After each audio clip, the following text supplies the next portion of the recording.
Hello, hello, hello, কেমন আছো সবাই? ব্যাঙ্গালোরে আজকে আমাদের শেষ দিন। আর এখনো প্রায় অনেকগুলো জায়গা দেখাই বাকি আছে কিন্তু। তাহলে আবার কি? চলো সময় নষ্ট না করে বেরিয়ে পড়ি। So welcome to rad moves and let's গো।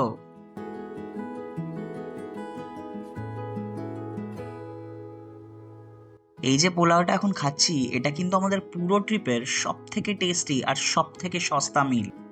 দুটো বড়া দিয়ে এই এক প্লেট পোলাও মাত্র 40 টাকা, আর খেতে জাস্ট দুর্দান্ত। বলে বোঝানো যাবে না এত ভালো। আসলে গত দুদিনে সেরকম প্রপার মিল আমাদের কিছুই খাওয়া হয়নি। তাই আজকে হস্টেল থেকে বেরিয়ে যখন দেখলাম ওই আন্না দাঁড়িয়ে আছে এত কিছু নিয়ে, তাই ভাবলাম একবারে পেট ভরে খেয়েই আজকে বেরোই। চলো, পেট ভরে গেছে, এবার জমিয়ে ঘোরা যাক। আমাদের অটো দাদা আমাদেরকে এই কেয়ার মার্কেটের সামনেটাতেই নামিয়ে দিল, বললো সে নাকি আর এর থেকে আগে যেতে পারবে না। চলো, কোনো ব্যাপার না, পায়ে হেঁটেই চলে যাব। এই সামনেই আমাদের আজকের প্রথম স্পট, ব্যাঙ্গালোর ফোর্ট। কেম্পাগৌড়া ওয়ান আমাদের দেশের ওয়ান অফ দ্য গ্রেটেস্ট ভিশনারিজ ছিলেন। এই ব্যাঙ্গালোর শহরটা তৈরি করার পেছনে ওনার অনেক অবদান আছে। তার মধ্যে থেকে অন্যতম হলো এই ব্যাঙ্গালোর ফোর্ট। সেই সময় বিজয়নগর এম্পায়ারের ক্যাপিটাল হলো Hampi city, one of the most beautiful places in the world at that time. যেহেতু উনি চিফটেন ছিলেন, তাই এখানে ওনার যাতায়াত লেগেই থাকতো। আর সেখান থেকেই ইন্সপায়ার্ড হয়েছিলেন, চেয়েছিলেন একটা নতুন আরো বড় শহর বানাতে। তাই 1537-এ উনি বানিয়ে ফেললেন মাড ফোর্ট এই ব্যাঙ্গালোর পেট্টে এরিয়াতে, which was suppose to be the first line of defence. Kempegowda ওয়ানের সেই স্বপ্ন সত্যিও হয়। এই মাড ফোর্টের চতুর্দিকেই ব্যাঙ্গালোর পেট্টে এরিয়া ইভলভ হতে হতে একটা নতুন বড় আর সুন্দর শহরে পরিণত হয়। পরবর্তীকালে 1673 থেকে 1704-এর মাঝখানে চিক্কাদেবরায়া ওয়াডিয়ার এই মাড ফোর্টটাকে আরও বড় করে তোলেন। কিন্তু তারপর 1761-এ হায়দার আলী একটা রেনোভেশন করেন। এই পুরো মাড ফোর্টটাকে পাথর দিয়ে ফোর্টিফাই করে তোলেন, যে পাথর আমরা এখনো দেখতে পাচ্ছি। তারপর 1791-এ থার্ড মাইসোর ওয়ারে British East India Company Tipu সুলতানকে হারিয়ে দেয় আর এই ব্যাঙ্গালোর ফোর্টকে নিজেদের কন্ট্রোলে নিয়ে নেয়। যতবার এরকম কোনো হিস্টোরিক জায়গায় যাই বা সেই জায়গা নিয়ে পড়াশোনা করি, তখনই মনে হয় প্রত্যেকটা জায়গার সাথে কত গল্প জড়িয়ে আছে। এখানকার প্রত্যেকটা পাথরে কত কত মানুষের নাম লেখা আছে তার ঠিক নেই। ইতিহাসের পাতা উল্টাতে উল্টাতে এখান থেকে বেরোনোর সময় হয়ে গেল। তো চলো, এরপর দেখি কোথায় যাওয়া যায়। আমরা যেখানে যেখানে যাচ্ছি সেই প্রত্যেকটা জায়গারই সব থেকে কাছের মেট্রো স্টেশনটা আমি ব্লগেই মেনশন করে দিচ্ছি। কিন্তু তাছাড়াও তোমরা কোথায় আছো, কি সিচুয়েশনে আছো, আর এরপর কোথায় যাবে, এই সবকটা ফ্যাক্টর মাথায় রেখে ডিসাইড করবে যে তোমরা মেট্রোই অ্যাভেল করবে, না ক্যাব, না অটো। যেমন আজকের পুরো দিনটা আমরা কিন্তু অটোয় করেই ঘুরবো, কারণ সেটাই বেশি এফিশিয়েন্ট হবে। চলো, পৌঁছে যাই আমাদের নেক্সট স্পটে। ইংল্যান্ডের উইন্ডসর ক্যাসেলের থেকে ইন্সপায়ার্ড হয়ে 1878-এ ব্রিটিশ গার্ডিয়ান চামারাজেন্দ্র ওয়াডিয়ার দ্য টেন্থের জন্য এই ক্যাসেলটি বানানো হয়েছিল। টুডোর আর গথিক আর্কিটেকচারের একটা পারফেক্ট ব্লেন্ড। ভিজুয়ালি এর থেকে বেশি গ্র্যান্ড মনে হয় না কিছু হতে পারে। গুগলে দেখিয়েছিল যে টাকা দিলে ফোন ভেতরে নিয়ে যাওয়া যাবে, কিন্তু ফোন বা ক্যামেরা কিছুই অ্যালাউ করছে না এরা আর। এছাড়াও টিকিট প্রাইস বেড়ে 230 থেকে 260 পার পারসন হয়ে গেছে। এখানে কিন্তু ইউপিআই অ্যাকসেপ্ট করে না, ক্যাশ বা কার্ড ক্যারি করো অবশ্যই। কিন্তু এখানকার বেস্ট পার্ট হচ্ছে অডিও গাইডটা ফ্রি আমরা নিয়েছিলাম। সত্যি কত কি জানতে পারলাম। তোমরা কখনো গেলে নিশ্চয়ই ওটা নিও কিন্তু। চলো, বেরিয়ে পড়েছি এবার প্যালেস থেকে।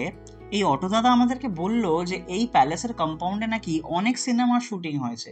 বেতাব, চন্দ্রমুখী, এমনকি কুলি নাম্বার ওয়ানের শুটিংও নাকি এখানে হয়েছে। বাহ, বেশ ভালো। প্রত্যেকটা ট্যুরিস্ট স্পটে যেমন অটো বা গাড়িতে উঠলে সেখানকার রিজনাল কোনো দোকানে নিয়ে যায়, আমাদের এই অটো দাদাও একটা শাড়ির দোকানে আমাদেরকে নিয়ে গেছিল। সেখানে আর আমি ক্যামেরাটা অন করিনি। আমি মনে করি এই সব দোকানে যাওয়া উচিত, কিছু কিনি বা না কিনি, গিয়ে দেখতে ক্ষতি কি।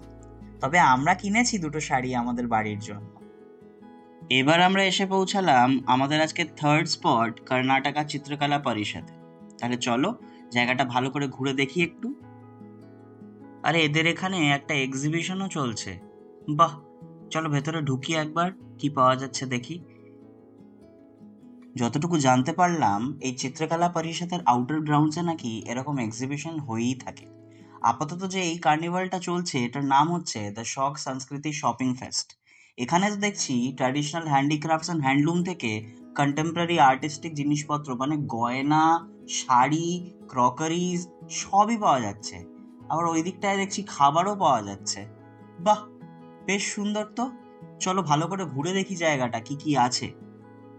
অক্সিডাইজ জুয়েলারি থেকে টেরাকোটার রেঞ্জে প্রায় সব কিছুই পাওয়া যাচ্ছে এখানে। খেলনা, খাওয়ার, jewellery, crockery, show pieces, paintings, sari, জামা কাপড়, হেন কোনো জিনিস নেই যেটা দেখলাম না। আর সব থেকে ভালো যে জিনিসটা আমার লাগলো যে আমাদের দেশের প্রায় প্রত্যেকটা রিজন থেকে কেউ না কেউ এসে এখানে স্টল দিয়েছে। একটা জায়গায় দেখলাম শান্তিনিকেতনের সোনাঝুরিতে যেরকম ব্যাগ কিনতে পাওয়া যায় সেই রকম ব্যাগ ঝোলানো আছে। খুব ভালো লাগলো দেখে যে এখানে এরকম ভাবেও এক্সিবিশন হয় আর লোকে এখানে যথেষ্ট অ্যাক্টিভলি সবকিছু কিনছে। এক্সিবিশনটা থেকে বেরিয়ে এলাম। এবার চিত্রকলা পরিষদের মেন বিল্ডিং এর ভেতরে ঢুকবো। ঢুকে দেখবো কি কি আছে। পড়ে তো ছিলাম যে অনেক অনেক ভ্যারাইটি অফ আর্ট এক্সিবিট করা আছে ভেতরে। তাহলে চলো গিয়ে দেখি। বাই দ্য ওয়ে, টিকিট হচ্ছে 10 টাকা পার পারসন। বিল্ডিং এর ভেতরটায় ঢুকে এলাম। চলো সবার আগে নিচের গ্যালারিটায় যাই, গিয়ে সুন্দর সুন্দর আর্ট দেখি। আর দেখতে দেখতে তোমাদেরকে জায়গাটার ব্যাপারে একটু বলি। ইয়ার 1960-তে লেট স্যার M.R.A. মূর্তি আর লেট প্রফেসর M.S. নঞ্জুন্দারাও এই জায়গাটা বানিয়েছিলেন। বেসিক্যালি এই জায়গাটা হলো একটা আর্ট কমপ্লেক্স। এখানে অনেকগুলো গ্যালারিজ আছে, মিউজিয়ামস আছে, আর্কাইভস আছে, সবই আছে। আর এদের নাম্বার ওয়ান মোটোই হলো ভিজুয়াল আর্টকে সব রকমভাবে প্রমোট করা। আমাদের পুরো দেশের ভিজুয়াল কালচারে যত রকমের আর্ট আছে, যেমন ধরো ফোক, ট্রেডিশনাল, মডার্ন, কন্টেম্পোরারি, সেই সব ধরনের আর্টেরই এখানে এক্সিবিশন পাওয়া যাবে। তো এক কথায় বলতে গেলে এই জায়গাটা হলো আমাদের দেশের একটা আর্টিস্টিক ল্যান্ডমার্ক। যতবার এরম অসাধারণ পেন্টিং দেখি ততই যেন আমার মনে আর্টিস্টদের প্রতি গ্র্যাটিটিউডটা বেড়ে যায়। কি সুন্দর, তাই না? চলো ওপরে যাই এবার। মিউজিয়ামটা ঘুরে দেখতে হবে তো কি কি সুন্দর সুন্দর জিনিস রাখা আছে। আচ্ছা তোমাদের বলি, এই বিল্ডিং এ কিন্তু টোটাল 18খানা হল আছে, যার মধ্যে থেকে 13টা হলো পার্মানেন্ট মিউজিয়াম গ্যালারি। বাকি 5টা কেসিপি কনস্ট্যান্টলি রেন্ট করতে থাকে টু টপ নচ এক্সিবিশনস। যেমন নিচে যেটা আমরা দেখে এলাম ওটা একটা টেম্পোরারি এক্সিবিশন চলছে কিছুদিনের জন্য। ইনফ্যাক্ট বাইরের দেশের কোনো এক্সিবিশন যখন হয় কেসিপি হচ্ছে তাদের প্রথম চয়েস। এখানেই হয় সেই এক্সিবিশনগুলো। দেশের যত ইয়াং আর্টিস্টরা আছে তারা সবাই চায় একবার হলেও নিজের কাজ কেসিপিতে এক্সিবিট করতে। শুধুমাত্র গ্যালারিতেই নয়, স্পেশাল অকেশনগুলোতে পুরো ক্যাম্পাস জুড়ে এক্সিবিশন হয় নাকি ভাবা যায়। বিশ্বভারতীর কলাভবন থেকে শেখা আঁকার ধরন আর Slade School of Art London থেকে শেখা the art of wood engraving and painting. Shri Ramendranath Chakraborty এই দুটো জিনিসকে কি পারফেক্টলি ব্লেন্ড করেছেন সেটা এই ওয়ালটা দেখলেই বুঝতে পারা যাচ্ছে। কি সুন্দর না প্রত্যেকটা আর্ট, অদ্ভুত। পরবর্তীকালে ইয়ার 1949-এ এই মহাশয় কলকাতার গভর্নমেন্ট স্কুল অফ আর্টের প্রিন্সিপালও হয়েছিলেন। আরে শ্রীমতী প্রতিমা ঠাকুরের হ্যান্ড ইমপ্রেশন তো, কার বানানো? ওহ ভালো। এই কর্ণাটকা চিত্রকলা পরিষদে দুটো কলেজও আছে, কলেজ অফ ফাইন আর্টস আর Bangalore school of visual arts. এখানে গ্র্যাজুয়েশন, মাস্টার্স, পিএইচডি সবই হয়। শুধুমাত্র ইন্ডিয়ান স্টুডেন্টসই না, ফরেন থেকেও অনেক স্টুডেন্টস এসে এখানে পড়াশোনা করে আর্ট নিয়ে। That's a big deal I think.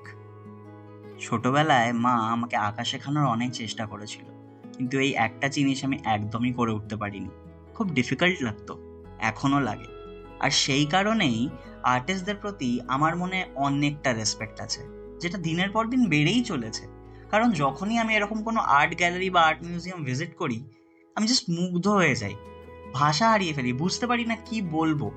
কারণ কি করে একজন মানুষ নিজের চিন্তা ভাবনাটাকে এত সুন্দর করে একটা ক্যানভাসে বা একটা স্কাল্পচারে তুলে ধরতে পারে আমি ঠিক কম্প্রিহেন্ড করতে পারি না এই ব্যাপারটা। জাস্ট অসাধারণ অসাধারণ প্রত্যেকটা আর্ট, পেন্টিং, স্কাল্পচার, প্রত্যেকটা আর্ট যেন জাস্ট মুগ্ধ করে দেওয়ার মতন। স্যার নিকোলাস আর তার ছেলে স্যার স্ভেতোস্লাভ রোয়েরিখের এমিনেন্ট স্ট্রোকস দেখলাম, মিস্টার এইচ.কে কেজরিওয়ালের গ্র্যান্ড কালেকশন দেখলাম, যেখানে বেঙ্গলের ন্যাশনালিস্ট আর্ট মুভমেন্টের প্রায় সবকটা পেন্টিংই ছিল। আর এখন আছি মাইসোরের ট্র্যাডিশনাল আর্ট মিউজিয়ামে। এত সুন্দর সুন্দর আর্টের মাঝখানে নিজেকে পেয়ে অনেক গ্রেটফুল মনে হচ্ছে, জানো তো। অনেক কিছু শিখলাম আজকে। সব থেকে বেশি করে যেটা শিখলাম সেটা হচ্ছে অনেকটা জানা বাকি আছে এখনো, অনেক কিছু দেখা বাকি আছে এখনো। থেমে গেলে চলবে না। তাহলে চলো এবার এখান থেকে বেরোই, বেরিয়ে দেখি কোথায় যাওয়া যায়। যেহেতু চিত্রকলা পরিষদে দুটো কলেজ আছে, তাই এখানে ক্যান্টিন তো থাকবেই। তাই আমরা ভেবে নিলাম যে আমরা লাঞ্চটা এখানেই সেরে ফেলবো। কিন্তু প্রবলেম একটাই, এদের সেরকম সার্ভ করার মতন লোক নেই। তাই আমি ওয়েটার হয়ে গেলাম, ভেতর থেকে খাবারগুলো টুকটুক করে নিয়ে চলে এলাম আর কি। একটু ভয় লাগছিল যে ফেলে দেবো মনে হয় খাবারগুলো, কিন্তু ঠিকঠাকই নিয়ে আসতে পেরেছি। আমি নিয়েছিলাম এই সাউথ ইন্ডিয়ান থালিটা। তাতে ছিল রুটি, ভাত, পাঁপড়, এক রকমের ভুর্জি, তরকারি, সাম্বার, রসম, আর তার সাথে ছিল দই। আমার কিন্তু সাউথ ইন্ডিয়ান খাবার খেতে খুব ভালো লাগে, বিশেষ করে এই মিল। আর রচিতা নিয়েছিল এই চিজি ডোসাটা, তার সাথে আমাদের দুজনের জন্য এই কেসারি বাত। কেসারি বাতের ভেতরে কিন্তু ভরে ভরে আনারস দেওয়া ছিল। খুব ভালো খেতে ছিল সবকিছু, খুব টেস্টি।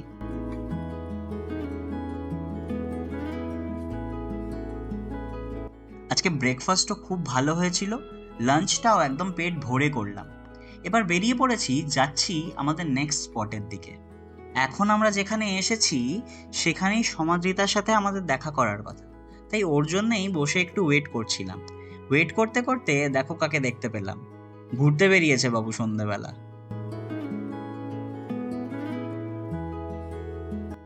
এই যে ল্যান্ডটায় এখন আমরা আছি, এটার 100 বছরের প্রলং কন্ট্রোভার্সির পরে 2000 সালে মিনিস্ট্রি অফ কানাডা এই জায়গাটাকে মিনিস্ট্রি অফ কালচারকে লিজ করে দেয়।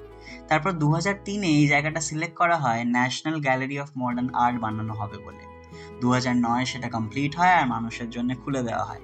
দিল্লি আর মুম্বাইয়ের পরে ন্যাশনাল গ্যালারি অফ মডার্ন আর্টের এটা থার্ড সাইট।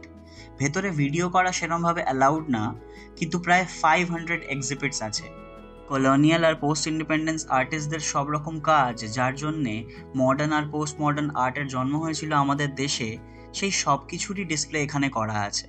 রাজা রবি বর্মা, যামিনী রয়, অমৃতা শেরগিল, এস ধনপাল, অর্পিতা সিং ইত্যাদি ইত্যাদির বিভিন্ন আর্ট আর স্কাল্পচার্স এখানে রাখা আছে। খুবই সুন্দর লাগলো দেখে, খুব ভালো লাগলো। নিশ্চয়ই এখানে একবার আসবে তোমরা ব্যাঙ্গালোরে এলে।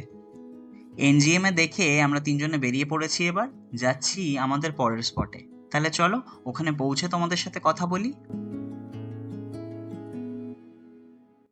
এসে পৌঁছালাম অলমোস্ট 125 একর জায়গায় ছড়ানো এই বিশাল বড় আলসুর লেকে। এই জায়গাটার নাম হচ্ছে হালাসুরু। সেখান থেকে লেকটার নাম পড়ে হালাসুরু লেক, আর পরবর্তীকালে আলসুর লেক। সেই কেম্পাগড়াদের টাইম থেকে এই লেকটা এখানে ছিল বটে, কিন্তু সেটাকে কেটে বড় করেছিল ব্যাঙ্গালোরের কমিশনার লিউইন বেথম বোরিং। অনেকটা কিন্তু আমাদের সরোবরের মতনই, লেক, পাশ দিয়ে রাস্তা, লোকজন জগিং করছে, আর কি চাই। ভালো লাগলো বেশ লেকের পাশে কিছুক্ষণ বসে জমিয়ে আড্ডা দিলাম। তারপর হাঁটতে হাঁটতে একটা জায়গা দেখতে পেলাম খুব সুন্দর, ওখানে ছোট্ট করে একটা ফটো সেশন সেরে নিলাম। তারপর অটো ধরে নিয়েছি, যাচ্ছি এবার আমাদের পরের স্পটে। এখন আমরা এসে পৌঁছেছি ব্যাঙ্গালোরের one of the most happening places, commercial স্ট্রিটে। এই জায়গাটা কিন্তু এই শহরের জান প্রাণ বলতে পারো।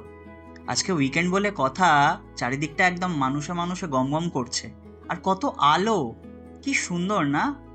জায়গাটা যেরকম জমজমাট সেরকমই কিন্তু পশ, বড় বড় ডিজাইনার জামা কাপড়ের দোকান, জুতোর দোকান, আর এখানকার মানুষও একদম খুলে হাত খরচা করতে পারে। ভালো লাগলো বেশ দেখে সবকিছুই। এরম একটা জায়গায় এলে এটা সেটা তো খেতে ইচ্ছা করে। এই একটা কার্ড দেখতে পেলাম আমরা, এখানে কর্ন ডগ বানাচ্ছে, কিন্তু ওই জিনিসটা ঠিক পছন্দ না আমাদের দুজনেরই। তাই পটেটো টুইস্টার দেখতে পেয়ে ওইটা অর্ডার করলাম। খেয়ে দেখি কিরকম বানায় এরা। ये देखिए एक भूखा बच्चा। পটেটো টুইস্টার খেয়ে অটো ধরে নিয়েছি আজকের দিনের আর ব্যাঙ্গালোরের আমাদের শেষ স্পটে যাওয়ার জন্য। চলো যাই। আমার মতে এই শহরের সব থেকে হ্যাপেনিং জায়গা হচ্ছে এইটা। এসে পৌঁছালাম ব্রিগেড রোডে। ক্লোদিং থেকে ইলেকট্রনিক্স, নিও স্টাইলিং থেকে লাক্সারি, সব জিনিসের সব ব্র্যান্ডের দোকান এখানে আছে। যথেষ্টই পশ একটা এরিয়া। খুব ভালো লাগলো এই জায়গাটা ঘুরে। আচ্ছা, একটা ইন্টারেস্টিং ফ্যাক্ট বলি, দেশের প্রথম কেএফসি কিন্তু এই ব্রিগেড রোডেই খুলেছিল। কিন্তু আমরা কেএফসিতে যাচ্ছি না। সমাদ্রিতা আমাদেরকে নিয়ে এসছে এই টোট্টোস পিৎজা বলে একটা জায়গায়। এখানে উড ফায়ার্ড ওভেনে পিৎজা বেক করা হয়। চলো গিয়ে ভেতরটায় বসি, দেখি কিরকম খাবার দাবার। সিটিং এরিয়াটা বেশ সুন্দর করে সাজানো। আমাদের অর্ডার করা হয়ে গেছিল, খাবারটাও এসে গেছে। আমরা অর্ডার করে দিয়েছিলাম 1 প্লেট চিকেন লোডেড ফ্রেঞ্চ ফ্রাইজ। এছাড়া এদেরই একটা সিস্টার ব্র্যান্ড আছে বিগ বোবা বলে, ওখান থেকে আমি আর সমাদ্রিতা অর্ডার করেছিলাম 2টো বোবা, 2 রকমের ছিল। আর রচিতা অর্ডার করেছিল একটা স্লাশি, মানে ওই ওয়াটারমেলন মহিতো মনে হয়। হ্যাঁ, এই যে এটাও খেতে খুব ভালো ছিল। এছাড়া আমরা অর্ডার করে দিয়েছিলাম এই গার্লিক ব্রেডটা, পেস্তো চিকেন গার্লিক ব্রেড। এটা খুবই টেস্টি ছিল খেতে। আর এছাড়া আরেকটা ছিল পিৎজা। এটা তো জাস্ট দুর্ধর্ষ খেতে ছিল। খুব ভালো লেগেছে জায়গাটা, খুব ভালো লেগেছে সব কটা খাবার।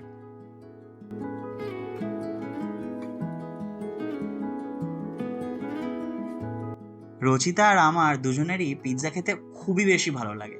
তাই এই ব্যাঙ্গালোরের ট্রিপটা যে আমরা পিৎজা খেয়ে শেষ করতে পারলাম, তাতে যে কি আনন্দ হচ্ছে! খুব ভালো খেতে, খুবই ভালো খেতে। খেয়ে দিয়ে বেরিয়ে পড়েছি। এবার হস্টেল যাওয়ার পালা। ব্যাঙ্গালোর ঘোরা শেষ হলো। এই ভ্লগটাও তাহলে এখানেই শেষ করছি। তোমরা সবাই সাবধানে থেকো, খুব ভালো থেকো। দেখা হচ্ছে খুব তাড়াতাড়ি।